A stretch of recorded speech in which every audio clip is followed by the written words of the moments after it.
Right? I don't think so. HCU పేరు మీద కేంద్ర సంస్థ దాని పేరు మీద ఉండాలి రిజిస్టర్ అయ్యి. లేకపోతే ఇప్పటికైనా నేను ఏమంటున్నా, ఒకవేళ అక్కడెక్కడ లోపం జరిగితే ఇప్పటికైనా హెచ్సియు యాజమాన్యానికి చెప్తున్నా, ఆ మిగిలిన భూములు ఎంత ఉన్నా సరే అది హెచ్సియు పేరు మీద రిజిస్టర్ చేయమని కొట్లాడండి. చేయాలంటే చూద్దాం రేవంత్ రెడ్డిని. అర్థమైందా? I don't understand. దేనికైనా ఒక మాట్లాడితే ఒక మేక్ సెన్స్ ఉండాలి. అర్థమైందా?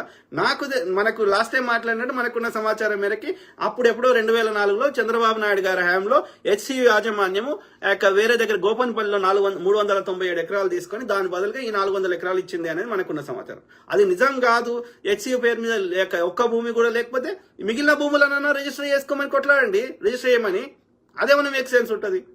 కానీ ఎక్కడ అభివృద్ధి చేస్తామంటే సుప్రీంకోర్టే హైకోర్టు అది భూములు ప్రభుత్వాన్ని అని తీర్పిచ్చి సుప్రీంకోర్టు కూడా తీర్పిచ్చినాక హెచ్సియు యాజమాన్యం కోట్ల ఆ యొక్క ఇది మా భూములే అని వాళ్ళకి అక్కడ ట్రయల్ చేసినప్పుడు ఆ యొక్క వాళ్ళకి ఇది మా భూములే అని వీళ్ళకి హెచ్సియు వాళ్ళు కౌంటర్ ఇవ్వలేదా? కాదు, ప్రభుత్వము ఇది మా భూములు అన్నప్పుడు అవి కావు అని అహోబిలరావు లేదా బిల్లిరావు అని ఆయన చెప్తే ఇవి కాదురా అయ్యా, ఈ ఇద్దరి కాదు, ఈ మా భూములని హెచ్సియు కోర్టుల కేసు వేయొచ్చు కదా. Simple, right? ఒకవేళ హెచ్సియు భూములు అయితే హెచ్సియుకి అప్పచెప్తుంది కదా కోర్టు, అది సుప్రీంకోర్టు కానీ హైకోర్టు కానీ.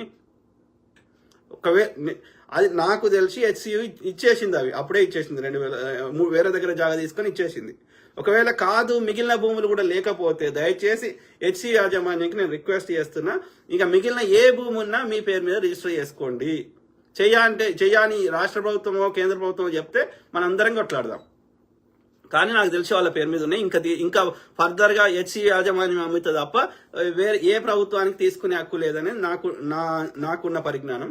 అది కాదు అయితే హెచ్సియు యాజమాన్యం పబ్లిక్ లో వచ్చి ప్రెస్ కాన్ఫరెన్స్ పెట్టి క్లారిఫై చేయండి, మీ దగ్గర ఏమేమి డాక్యుమెంట్స్ ఉన్నాయి, మీ పేరు మీద ఎంత భూమి ఉంది, ఎంత భూమి లేదు, లేకపోతే పబ్లిక్ లో చెప్పండి. మేమందరం మీ తరఫున వాయిస్ ఇచ్చి మిగిలిన భూములన్నీ ఆ 1500 ఎకరాలు ఎంత భూమి ఉంటుంది మీ హెచ్సియు పేరు మీద రిజిస్టర్ చేయమని మనం కొట్లాడదాం.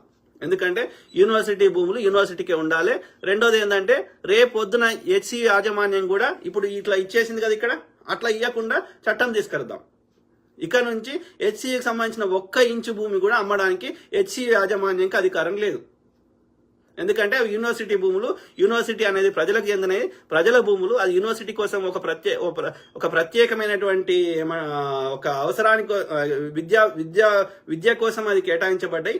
ఇక నుంచి ఫ్యూచర్ లో ఏ కారణం చేతైనా ఈ హెచ్సియు యూనివర్సిటీకి చెందిన హైదరాబాద్ సెంట్రల్ యూనివర్సిటీకి చెందిన భూములని అమ్ముకునే హక్కు రాష్ట్ర ప్రభుత్వాలకు కానీ అట్లనే హెచ్సియు యూనివర్సిటీ యాజమాన్యానికి కానీ లేకుండా ఉండే విధంగా చట్టం తీసుకురండి.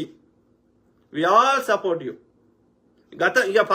గతాన్ని మనం మాట్లాడతలేం. మిగిలిన భూమిని, మిగిలిన 1300 ఎకరాల ఎంత ఉందో, 1500 ఎకరాలు నా కరెక్ట్ నంబర్ లేదు నా దగ్గర, కానీ ఎంతున్నా సరే ఇక ఉన్న భూమిని మాత్రం ఇక నుంచి ఎవరికీ అమ్ముకునే హక్కు లేదు. అది రాష్ట్ర ప్రభుత్వానికి కానీ రెండు ప్రభుత్వాలు, కేంద్ర ప్రభుత్వం కానీ రాష్ట్ర ప్రభుత్వం కానీ హెచ్సియు యాజమాన్యానికి కానీ.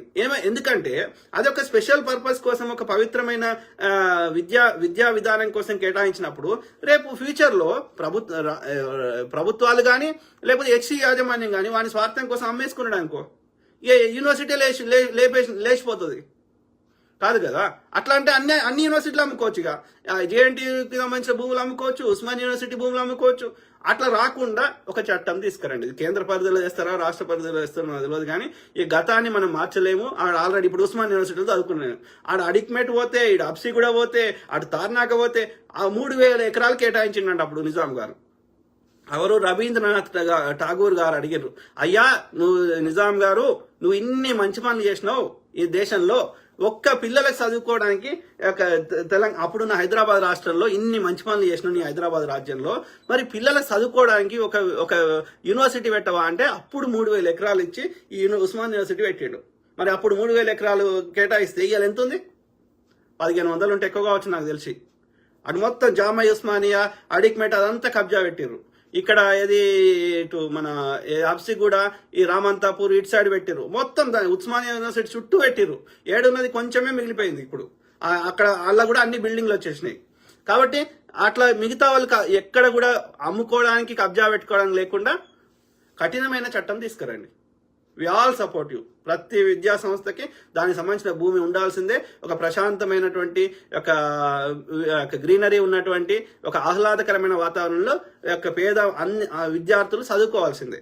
వాళ్ళకి అట్లాంటి వసతులు కల్పించాల్సిన బాధ్యత మన ప్రభుత్వాలకి ప్రజలకి ఉంది. ఓకే, మేధావులను తయారు చేస్తేనే ఆ మేధావులే ఈ దేశాలను నడుపుతారు, వ్యాపారాలు నడుపుతారు, దేశాన్ని ముందుకు తీసుకుపోతారు. కాబట్టి ఆ మాత్రం మనము మంచి ఆహ్లాదకరమైన వాతావరణంలో పిల్లలు చదువుకునే విధంగా మనం కేటాయించలేమా?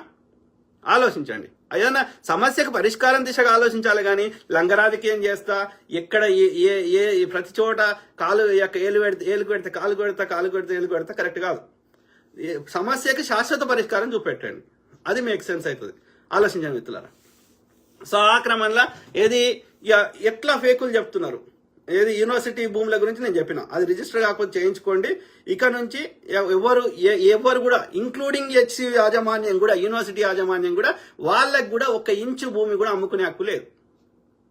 ఇంకా దానికి కావాల్స్తే ప్రహారీ గోడలు కడతారా, కంచెలు కడతారా, చుట్టూ వాక్వేలు కడతారా, ఏం చేస్తారో మాకు తెలియదు. దాని యొక్క ఇంచు భూమి కూడా ఏ యూనివర్సిటీ, అదొక్కటే హెచ్సిఏ కాదు, ఏ యూనివర్సిటీ యొక్క ఇంచు భూమి కూడా ఇక్కడ నుంచి పోవడానికి వీల్లేదు. ఇక పోయిన దాన్ని మనం రికవర్ చేయలేము. అది కోర్టులు ఉంటాయి, కేసులు ఉంటాయి, అది వర్కౌట్ కాదు. ఇక ఎవడమ్మిండో ఎవడు కబ్జా పెట్టిండో అప్పుడున్న ప్రభుత్వాలు వాళ్ళు చిల్లర తీసుకొని వాళ్ళు అట్లా చేసిరో మనకు తెలియదు. కాబట్టి ఇక గతం పోతలేం. కానీ అయితే ఈ హెచ్సిఏ భూములకు సంబంధించిన మన దగ్గర ఉన్న వీడియోలు కొన్ని షేర్ చేస్తా, చూడండి.